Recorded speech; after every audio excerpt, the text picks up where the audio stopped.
बिस्मिल्लाहिर्रहमानिर्रहीम। Welcome to the online learning class. आज FSC part 2 का लेक्चर 6 है और आज का हमारा टॉपिक है एटॉमिक साइज़। एटम्स के अगर साइज़ेस की बात की जाए तो जब हम एक फुल स्टॉप लगाते हैं तो it is having almost 2 million atoms. So now you can imagine कि एटम कितना छोटा है। नेकेड आई से हम इसे नहीं देख सकते। Even a powerful optical microscope जो है वो भी, उससे भी हम इसे व्यू नहीं कर सकते। However there are certain techniques like STM, scanning tunnelling microscope, X-ray analysis ETC, जहाँ से हमें एटम्स के एविडेंसेस जो हैं वो मिल सकते हैं। अब अगर हम एटॉमिक साइजेस की बात करें तो techniques have been developed which can measure the distance between the centers of two bonded atoms of any element. Half of this distance is considered to be the radius of the atom. In simple words हम ये कह सकते हैं कि half of the distance between the centers of the two bonded atoms is termed as atomic radius. यहाँ हम इसे इस तरह से डिवाइन कर सकते हैं। फर्स्ट ईयर में ऑलरेडी अब ये टॉपिक डिस्कस कर चुके हैं। Average distance between the nucleus of the atom and its outermost shell provided the atom is assume to be spherical. मतलब एक एटम के न्यूक्लियस से उसके आउटर मोस्ट शेल तक का जो डिस्टेंस होता है उसको हम क्या बोलते हैं? Atomic radius. लेकिन हमने क्या कंसिडर करना है कि एटम को हम कहते हैं कि जी अज्यूम करते हैं कि वो ऑलमोस्ट स्फेरिकल है। प्रिसाइज मेजरमेंट की अगर हम बात करें साइज़ ऑफ एटम की तो वो बहुत डिफ़िकल्ट है। रीज़न क्या है? एटम्स की शार्प बाउंड्रीज़ नहीं हैं, क्योंकि सिर्फ हम प्रोबेबिलिटी फाइंड कर सकते हैं कि जी electrons can be there and probability of finding the electron never becomes zero even if the electron is at larger distance from the nucleus. Next is that the probability of the distribution of electrons is affected by nearby atoms. यानी हमने कहा कि जी half of the distance between centers of the two bonded atom है, तो nature of bonded atom भी affect करेगी atomic size को।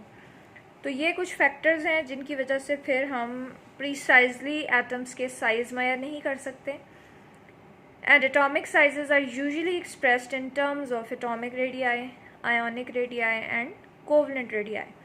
It depends upon which type of compound is used. उसके बाद हम बात करते हैं कि मेजरमेंट के लिए हम टेक्निक्स कौन सी देखते हैं। एक्सरे डायफ्रैक्शन है, स्पेक्ट्रोस्कोपिक टेक्निक्स हैं जिनके थ्रू एटॉमिक रेडियाई जो हैं वो मेजर किए जा सकते हैं। स्टूडेंट्स, आपको बोर्ड पर फैक्टर्स और ट्रेंड नज़र आ रहे हैं। जब हम ट्रेंड की बात करते हैं पीरियोडिक टेबल में एटॉमिक रेडियस के, तो ग्रुप में वो इंक्रीज़ करता है एटॉमिक रेडियाई और पीरियड में डिक्रीज़ करता है। फैक्टर्स जिन पे एटॉमिक रेडियस डिपेंड करता है, shielding effect and nuclear charge.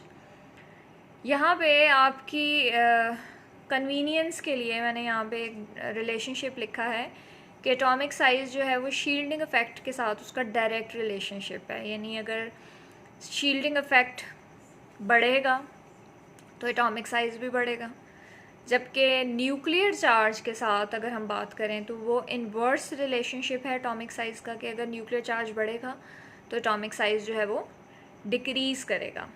अब यहाँ पे आप देख सकते हैं कि एटॉमिक साइज़ की प्रॉपर्टी को एक्सप्लेन करने के लिए बोर्ड पर आपके सामने फर्स्ट ए ग्रुप के elements lithium, sodium, potassium, rubidium, caesium लिखे गए हैं। इसी तरह से along the period second period के कुछ एलिमेंट्स लिखे गए हैं, lithium, beryllium, boron, carbon, nitrogen, oxygen, fluorine and neon. अब एटॉमिक रेडियस में हम देख सकते हैं कि एटॉमिक नंबर्स इंक्रीज़ कर रहे हैं डाउन द ग्रुप। उसके अलावा number of shells they are going to be added down the group, so shielding effect increase कर रहा है, इसीलिए atomic size भी increase करेगा। आप देख सकते हैं लिथियम में, then पोटाशियम में, सोडियम में, उसके बाद पोटाशियम में कि किस तरह नंबर ऑफ शेल्स जो हैं वो इंक्रीज़ कर रहे हैं। सो एटॉमिक रेडियस आप देख सकते हैं कि ग्रुप में इंक्रीज़ कर रहा है। अब अगर हम बात करें अलॉन्ग द पीरियड की, तो लिथियम में आप देखें ये in terms of shell draw किया गया है। फिर बेरिलियम में इसी तरह से बोरॉन, कार्बन, नाइट्रोजन। तो यहाँ पे आप देख सकते हैं कि outermost shell remains same. Valence shell की value that is n is equal to 2 वो सेम रहती है अलॉन्ग द पीरियड। सो हम स्टडी कर सकते हैं यहाँ से कि along the period atomic size की वैल्यू जो है वो डिक्रीज़ करेगी। कैसे डिक्रीज़ करेगी? क्योंकि न्यूक्लियर चार्ज इंक्रीज़ कर रहा है। सो न्यूक्लियर चार्ज की कंसंट्रेशन न्यूक्लियस पे जितनी ज़्यादा होगी, आउटर मोस्ट शेल को अट्रैक्ट करना उतना ही ज़्यादा ईजी होगा। सो यू कैन सी कि when we compare beryllium and nitrogen, beryllium के केस में आपको न्यूक्लियर चार्ज +4 नज़र आ रहा है, 4 प्रोटॉन्स हैं, जबकि नंबर ऑफ इलेक्ट्रॉन भी 4 ही हैं। जबकि हम बात करें फ्लोरीन की तो वहाँ पे आप देख सकते हैं कि पॉजिटिव चार्ज की कंसंट्रेशन बढ़ चुकी है और नंबर ऑफ शेल्स जो है again that is 2। So more positive charges और you can say the more positive charge concentration will attract the outermost shell closer to itself. So as a result, shrinkage in size will take place.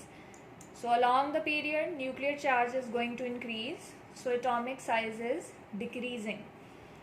So there are mainly two factors, shielding effect and nuclear charge, that are going to affect atomic radius. उसके बाद जी जब हम बात करते हैं transition elements की, in case of transition metals there is an initial decrease in atomic radius for the first 2 or 3 members, but following that atomic radius changes a little in transition series. Transition series के case में reason ये है कि introduction हो जाती है वहाँ पे डी ऑर्बिटल्स की और एडिशनल इलेक्ट्रॉन्स जो हैं वो डी ऑर्बिटल्स में जाते हैं। ट्रांजिशन एलिमेंट्स की इन डिटेल यहाँ पे हम स्टडी नहीं करेंगे। हम जब 5th चैप्टर अपना देखेंगे, 6th चैप्टर सॉरी, तो वहाँ पे हम इन डिटेल बात करेंगे।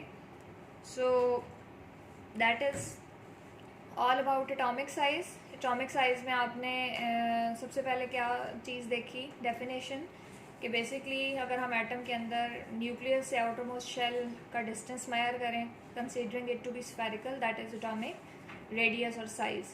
Or if we are talking about bonded atoms, half of the distance between centers of the two bonded atoms is termed as atomic size. फिर हमने ट्रेंड देखा, ग्रुप में इंक्रीज़ करता है और पीरियड में डिक्रीज़। फिर हमने फैक्टर्स की बात की है, mainly 2 factors are affecting it, shielding effect and nuclear charge. फिर 1 by 1 हमने देखा है, फर्स्ट डे पे अप्लाई किया है और सेकेंड पीरियड में कि किस तरह से न्यूक्लियर चार्ज और शील्डिंग इफेक्ट जो हैं वो एटॉमिक रेडियस को अफेक्ट करते हैं।